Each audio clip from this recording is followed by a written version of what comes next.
আজকের দিন ও ইসলাম প্রচার, চলুন আমরা সুন্দর কিছু বয়ান শুনি। দিনী আলোচনা আমাদের ঈমানকে মজবুত করে। ভালো লাগলে অবশ্যই লাইক, কমেন্ট, সাবস্ক্রাইব করবেন। ভাই একটা প্রশ্ন করেছেন যে কেমন করে বৈজ্ঞানিকভাবে প্রমাণ করব যে ঈসা আলাইহিসসালাম কোনো বাবা ছাড়াই জন্মেছিলেন, পুরুষের হস্তক্ষেপ ছাড়াই।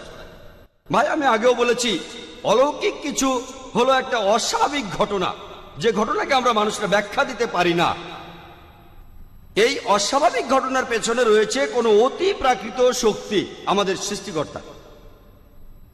যে অলৌকিক ঘটনাগুলো আগে ঘটেছিল বেশিরভাগই এখনকার দিনে আমরা পরীক্ষা করে দেখতে পারবো না, কারণ আমরা অতীতে ফিরে যেতে পারবো না। এখানে যে আরবি শব্দটা, স্রষ্টাকে বোঝাতে যে আরবি শব্দটা ব্যবহার করা হয়েছে সেটা খালিক। এটার উৎপত্তি হয়েছে আরবি শব্দ খালাকা থেকে। এই খালাকা শব্দটা চারটা অর্থ আছে।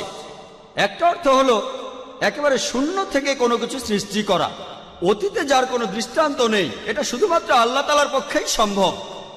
খালাকা শব্দটা দ্বিতীয় অর্থ হলো পৃথিবীতে আছে এমন বস্তু থেকে নতুন কিছু সৃষ্টি করা।